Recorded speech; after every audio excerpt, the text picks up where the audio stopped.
besok tanggal 4 September 2024 kami akan memulai sidang pertama. Kebetulan kami dan sebagian tim sudah di Cirebon dan saya pun sudah di Cirebon ini, ya. Jadi besok akan mulai sidang pertama. Kami sampaikan ada beberapa hal terbaru. Satu, bahwa besok para terpidana akan dihadirkan di di persidangan PK. Kemudian kedua, Bang Oto akan memimpin langsung persidangan besok dari tim hukum Profesor Dr. Oto Hasibuan. Yang ketiga, kami sampaikan kami juga mendapatkan kabar gembira oleh karena para terpidana sudah mendapatkan perlindungan dari LPSK. Ya, untuk besok juga mereka akan dikawal lah oleh LPSK. Jadi itu yang kami sampaikan. Kalau secara formil dan juga yang lain itu kami sudah persiapkan. Jadi besok biasa agenda pertama itu pemeriksaan administratif, lalu dilanjutkan dengan pembacaan memori PK. Hanya itu agendanya besok. Jam 9 pagi. Jam 9 pagi besok di Pengadilan Negeri Cirebon. Kami kuasa hukum yang akan hadir besok itu yang bertugas ya. Yang bertugas itu 25 orang akan mendampingi. Jadi tiap sidang nanti kami akan atur kuasa hukum lain untuk mendampingi gitu. Jadi tiap sidang kami akan kirim 25 PH ya, penasihat hukum untuk mendampingi para terpidana. Itu berarti ya, kita harapkan Sudirman juga bisa gabung. Besok kita akan mohonkan. Karena Sudirman sendiri itu kami sudah mendapatkan panggilan tanggal 25 September sebenarnya sidang pertamanya. Ya, tapi karena terlalu lama kami pikirkan perkaranya sama, ya kami akan minta mohon untuk digabungkan gitu. Betul, okay. betul. Baru permohonan dan kita harapkan besok ada putusan penetapan. Namanya kita memohon kan. Mudah-mudahan besok langsung ditetapkan. Kalau enggak ya kita tinggal tunggu. Mudah-mudahan sidang kedua dan selanjutnya itu sudah bisa kami dapatkan jawabannya lah gitu. Ya mereka senang ya, keluarga Sudirman itu senang. Oleh karena mereka dapat menyusul 6 terpidana lain. Tadinya keluarganya itu beberapa minggu lalu itu sempat datang ke kami, ke penasihat hukum 6 terpidana lain, menanyakan bagaimana nasib Sudirman ketika kami mendaftarkan PK bagi 6 terpidananya yang lain. Keluarganya ini ya agak was-was bagaimana nasib Sudirman. Kami jelaskan kalau Sudirman tidak mengajukan, walaupun yang lain itu bebas, Sudirman tidak akan otomatis bebas karena PK itu adalah per individu, per pribadi gitu. Jadi kami sudah sampaikan dan akhirnya Sudirman dalam 10 hari kemarin kami berhasil mendapatkan surat kuasanya setelah dia mencabut kuasa ke PH lamanya. Jadi kami langsung 3 hari bekerja keras. Lalu pada hari Rabunya minggu berikutnya kami daftarkan untuk PK-nya. Demikian gitu. Novumnya banyak ya yang kita hadirkan. Yang dimungkinkan dalam 263 KUHP ayat 2 itu kan pertama novum ya, keadaan baru. Kemudian yang kedua adalah kehilafan hakim. Yang ketiga adalah pertentangan antar putusan ya. Di dalam putusan itu pertentangan satu dengan yang lainnya. Jadi kami mendapatkan tiga-tiganya itu terpenuhi, baik itu novum, baik itu kekhilafan hakim, baik itu juga pertentangan di keputusan ya, satu keputusan dengan keputusan yang lain. Kami dapatkan yang itulah yang selama ini mungkin banyak beredar. Novum-novumnya ya antara lain lah yang sekarang ini dengan dicabutnya keterangan Dede, Liga Akbar, lalu ada yang muncul melihat itu kecelakaan, yaitu ada Adi, ada Pak Ismail, kemudian ada lagi saksi-saksi Mega dan Widi yang muncul. Ya kan keanehan-keanehan ini yang selalu kami sampaikan ya, dengan kami membuat laporan polisi ke Barreskrim ya terhadap Aibtu Rudiana. Kami membuat laporan polisi terhadap Aib dan Dede. Kami membuat laporan polisi terhadap Pasren dan Kavi. Itu kan semua itu kan terkait, mulai cerita itu kan dari situ semua. Kalau sekarang Dede dan Liga Akbar mencabut laporannya atau mencabut keterangannya, BAP-nya, otomatis kan sudah gugur lah itu menurut saya. tinggal seorang Aib sendiri yang masih bertahan dengan keterangannya. Menurut saya gini, kalaupun kita mau berbohong itu tidak akan menutupi selamanya, itu yang selalu Bang Oto katakan. Kebohongan yang kecil hanya bisa ditutupi kebohongan yang besar, yang lebih besar. Kebohongan yang lebih besar itu akan ditutupi yang lebih besar lagi, terus sampai kebohongan itu akan bercerita. Sekarang ini adalah menurut saya ada kebohongan itu sedang bercerita. Ya, karena bagaimanapun itu tidak akan bisa ditutupi kejanggalan-kejanggalan yang menurut saya secara manusia awam pun nggak bisa membantahnya. Contoh di TKP ketika mereka didakwa, ya itu yang sering kita sampaikan, penuh dengan kejanggalan. Kalau saya ceritakan aja secara cepat ini bisa lebih dari 30 ya. Contoh, di dalam barang bukti yang dihadirkan baik yang mengarah langsung bahwa itu pembunuhan, pisaunya yang dijadikan saksi tidak pernah ada DNA, tidak pernah ada darah, baju tidak pernah dihadirkan, ya hanya bajunya Eki yang dihadirkan, bajunya Vina tidak pernah dihadirkan, yang katanya ada luka tusuk, di baju Eki tidak ada luka tusuk. Yang berikutnya katanya baju Vina atau baju Eki yang katanya dipukulin di tanah kosong ya. Jadi kami melihat sekali lagi ya, banyak sekali keanehan-keanehan yang selama ini kami pertanyakan. Kalau peristiwa ini benar seperti yang didakwakan, baik di dalam surat dakwaan maupun di dalam pertimbangan putusan. Karena banyak sekali kejanggalan-kejanggalan yang tadi saya sebutkan, antara lain ya, kalau timpuk-timpukan batunya yang berserakan tidak pernah ada batu yang berserakan. Pisau yang dihadirkan itu tidak ada DNA dan darah. Kalau dia dibilang diperkosa, ya dipukul di tanah kosong, padahal itu hujan lebat, ya harusnya ada bekas tanah ya menempel di bajunya. Ini tidak pernah dihadirkan dan tidak pernah kami lihat. Olah TKP-nya bagaimana?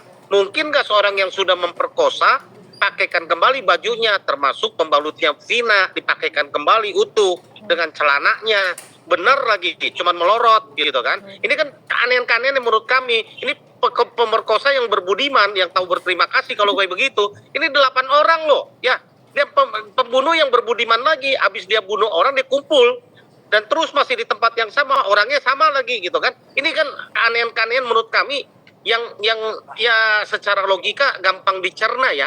Bukti-buktinya, apalagi banyak orang menyaksikan bahwa pada malam kejadian itu mereka ada di rumah kafe. Itu nggak pernah dipertimbangkan bahwa malam hari itu mereka berkumpul lalu mereka digerebek lalu menjadi tersangka. Ya kayak model Sudirman itu hanya sial aja dia nggak tahu apa-apa.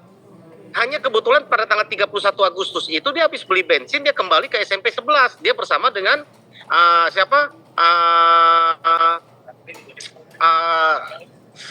dengan salah satu terpidana ya, dengan Aldi ya, Rinaldi.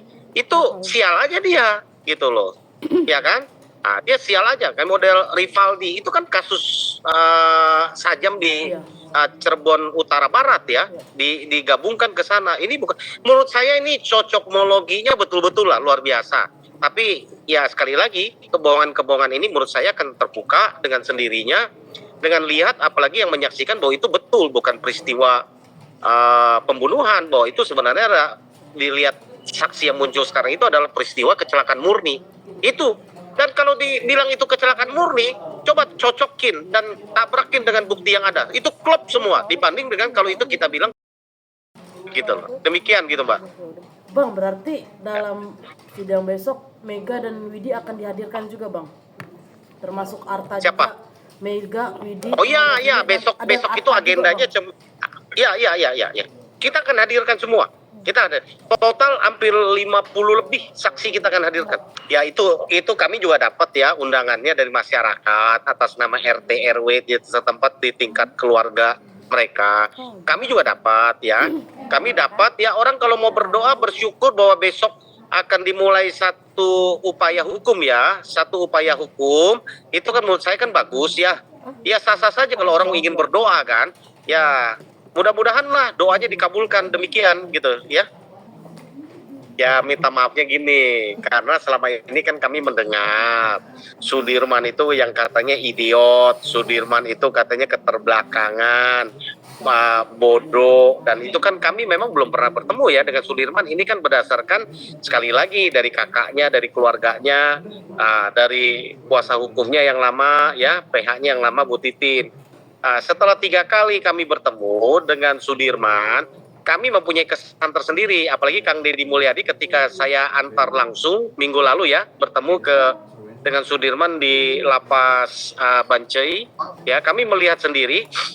Betul, Sudirman ini tamat SD usia 17 tahun. Dia katakan, tapi bukan karena idiot, bukan karena bodoh dia, bukan karena ini. Dia bilang malas, menurut pengakuan dia. Kami melihat memang ini ada gangguan mental kepada Sudirman. Gangguan mental itu apa? Gangguan mentalnya itu adalah bahwa dia ini ada trauma, ya, ada trauma yang kami lihat, sehingga melihat orang itu penuh dengan ketakutan, kecurigaan, dan nggak tahan dengan keadaan, dengan tekanan. Itu yang kami lihat ya, rentan sekali dia berubah, ya kan? Itu sebabnya kami sudah mengusulkan untuk dilakukan cek kesehatan, apalagi dia mengaku ada kelainan di tubuhnya ya, akibat penyiksaan, penganiayaan yang dialami, trauma. Ya, kami lagi mengajukan ini untuk mengecek dokter atas biaya dari penasihat hukum ya. Kami Kang Deddy juga sudah menawarkan siap menanggung, kami juga dari penasihat hukum juga sudah menawarkan, kami juga siap menanggung ya, karena kami kan pro bono ya, ini sama sekali tidak dibayar kami juga, jadi kami siap juga menanggung gitu kan, untuk membantu baik secara psikologinya maupun secara kesehatannya. Kita akan cek lah, mudah-mudahan diizinkan. Kami sudah berkirim surat, belum ada respon dari Kalapas maupun dari Kanwil Menkumham Jawa Barat. Jadi gini, memang Kang Deddy Mulyadi ini kan, saya ya bukan mengkultuskan ya, memang yang membawa ke kami itu Kang Deddy Mulyadi ya, kepada Bang Otto yang memperkenalkan, lalu sehingga terbentuklah tim hukum Pradi ya, TPN Pradi, untuk membantu para terpidana ini. Kang Deddy ini luar biasa, dengan biaya sendiri, dengan etikat, dengan sukarela dia mencari saksi, bukti untuk dihadirkan, karena melihat peristiwa ini ada yang tidak masuk akal buat dia. Begitu sesudah kami mendalami, kami sependapat dengan apa yang ditemukan oleh Kang Deddy. Itu sebabnya perkara ini kami terima dan kami urus dengan benar, dengan dengan penuh dengan rasa tanggung jawab ya. Walaupun kami ini pro bono, kami kerjakan tim ini dengan sungguh-sungguh. Kami lakukan yang terbaik buat para terpidana. Kami berjuang buat mereka untuk mendapatkan keadilan bagi mereka. Ya, mudah-mudahan apa yang kita perjuangkan, harapan kami mereka mendapatkan kebenaran. Kalau bukan mereka pelakunya, mereka dapat dibebaskan. Kan kesian, mereka ini seumur hidup. Itu aja dasar kemanusiaannya. Yang kedua adalah kami ingin menegakkan keadilan. Jangan pernah terjadi lagi hal ini di negara Republik Indonesia. Itu yang ingin kita berjuang. Bahwa ini hanya puncak gunung es menurut saya. Ya, artinya ini yang timbul, yang kelihatan. Yang tidak kelihatan itu lebih banyak peristiwa-peristiwa seperti Vina, Eki, Cirebon ini kasusnya banyak di Indonesia. Kami yakin ini yang salah, ya orang bilang pengadilan sesat, atau orang bilang rekayasa, atau keadaan yang tidak benar dan salah menghukum, apapun lah bahasanya. Kita harapkan inilah yang terakhir.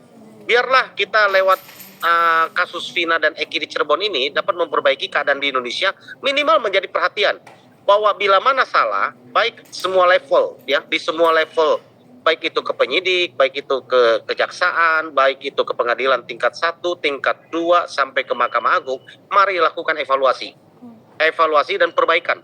Bagaimana memastikan kalau ini memang nanti apa yang kami sampaikan dan PK ini dikabulkan, kita evaluasi bersama-sama.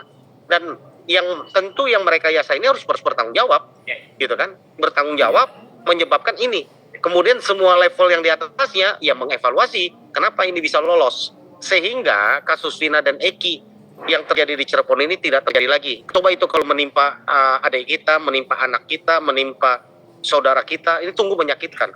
Ya, kalau dia tidak berbuat, lalu dia dihukum, dan hukumnya bukan main-main. Hukumnya putusannya seumur hidup. Padahal ini tuntutannya hukuman mati. Kalau kemarin mereka dijatuhkan hukuman mati, mungkin sudah dieksekusi mereka karena sudah 8 tahun. Kalau ini baru terjadi, bukan mereka pelakunya, siapa yang mau bertanggung jawab? Okay. Ya kan? Ini yang perlu menjadi pertanyaan bagi kita selaku praktisi hukum ya, penegak hukum. Demikian gitu. Saya melihat memang hal ini memang berangkat dari ketika Aibtu Rudiana saat itu ya, yang terlalu mungkin ya penuh dengan amarah, ya karena anaknya meninggal melakukan dari sehingga logika dan juga hal-hal profesionalnya ditinggalkan, bahkan dia sebagai seorang polisi sehingga banyak yang dia lewat prosedurnya, jaring-jaring prosedurnya itu dilewat sehingga banyak yang timbullah cerita seperti ini.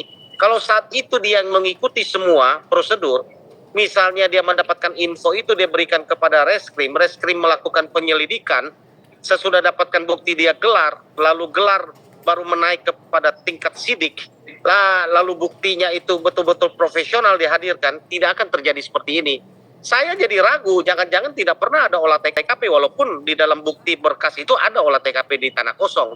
Tapi begitu, apakah sebegitu ya lemahnya penyidikan kita ya saat itu ya, tidak diperhitungkan apa yang menjadi pertanyaan-pertanyaan yang menurut saya tidak masuk akal. Ya, kejar-kejaran dari sisi waktunya kami hitung, dari sisi keadaan TKP, apalagi saat itu hujan, kondisinya dan bagaimana ya. Kemudian semua ini kan berdasarkan hanya perkiraan bahwa dia dibunuhnya pakai apa, ya hanya berdasarkan kesaksian itu katanya didukung oleh yang namanya visum eret petrum, ya yang kematiannya akibat luka tengkorak di atas, ada luka irisan senjata tajam dan sebagainya, benda tajam ya, bukan senjata tajam, benda tajam ini kan luas ya, nggak ada luka tusukan, nggak ada yang lain. Kita lihat bahwa kecelakaan bisa nggak dan sebagainya. Apalagi kasus ini awal kan sudah diolah TKP dari laka tunggal, kesimpulannya tentu ini banyak pertimbangan, kecepatan, posisi mayat, posisi motornya. Kalau memang itu ada perkelahian dan itu ada pengeroyokan, saya yakin tidak mungkin itu akan ditetapkan menjadi laka tunggal. Jadi itu yang kami sampaikan ya, bahwa hal ini perlu menjadi perhatian supaya tidak terjadi lagi di Indonesia pada berikutnya gitu. Okay. Gitu Mas. Lalu Pak Jutek mungkin tadi untuk memperjelas soal novum yang akan diambil itu saya masih kurang jelas. Itu artinya yang Liga Akbar, pernyataan Liga Akbar yang lalu-lalu dari Dede juga, terus dari AEP itu akan dijadikan novum ya Pak? Oh iya, karena itu kan mereka belum pernah dihadirkan. Dede itu kan dari awal tidak pernah dihadirkan di sidang. Keterangan dia tidak pernah dihadirkan di sidang. Dede itu sampai dia mencabut perkaranya dia tidak pernah dihadirkan di sidang. Dia hanya diperiksa di tingkat penyidik. Dan katanya disumpah, menurut Dede tidak dilakukan penyumpahan. Dan ini ketika dia mencabut keterangannya, sekarang kita hadirkan mana yang betul. Ya, dia tahu resikonya, dan itu kan novum buat kami. Dan itu Dede belum pernah hadir kemana-mana, termasuk ke Sakatatal. Ya, di sidangnya Sakatatal dia tidak hadir. Ya, kemudian pernyataan Widi dengan Mega, temannya Vina, ya, yang mengaku masih berkomunikasi, ada ekstraksi handphonenya dan yang lain. Menurut saya ini udah bukti-bukti jelas ya, dengan hadirnya saksi yang ada di lokasi, ya, yang melihat bahwa itu peristiwa kecelakaan. Menurut saya ini udah jelas ya, peristiwa ini adalah bukan peristiwa pembunuhan tapi kecelakaan. Gitu Mas. Kita nggak punya kewenangan menghadirkan AEP. Kalau AEP mau hadir itu luar biasa. Itu kan harusnya penyidik, tapi kan karena ini PK kan kewajiban kami untuk menghadirkan. Ini bukan persidangan biasa. Kalau persidangan biasa tugas jaksa untuk menghadirkan. Jaksa punya alat. Kalau dia nggak bisa menghadirkan, dia bisa minta bantuan polisi. Kalau PK, kami yang harus menghadirkan, kami membuktikan, kami nggak punya tangan untuk ke sana, memaksa orang untuk hadir. Jadi yang kami bisa lakukan adalah yang secara sukarela ingin membantu kasus ini terang benderang gitu Mas. Oke. Mungkin ya, saya pikir cukup. Ya, oke, siap. Mungkin rangkuman sedikit soal novum tadi, berarti statement dari para yang tadi saya bilang. Habis itu apalagi Pak? Maaf. Ya, novum banyak ya. Novum itu kesaksian Dede, kesaksian Liga Akbar, Mega Vidi, ada Adi dan yang lain ya. Kemudian ada ekstraksi. Banyak ya yang kita hadirkan ya. Kemudian pertentangan keputusan satu dengan yang lain itu yang saya cerita, keanehan-keanehan tadi ya. Kemudian ada kehilafan hakim yang tidak dipertimbangkan, banyak sekali yang kita lihat. Gitu. Siap. Gitu ya Mas ya. Ya, makasih ya. Terima kasih Pak Jutek. Gitu ya. Ya, makasih. Selamat sore ya. Terima kasih Bang. Jadi jangan lupa untuk subscribe Cumi Cumi. Ditekan ya tombol lonceng merahnya.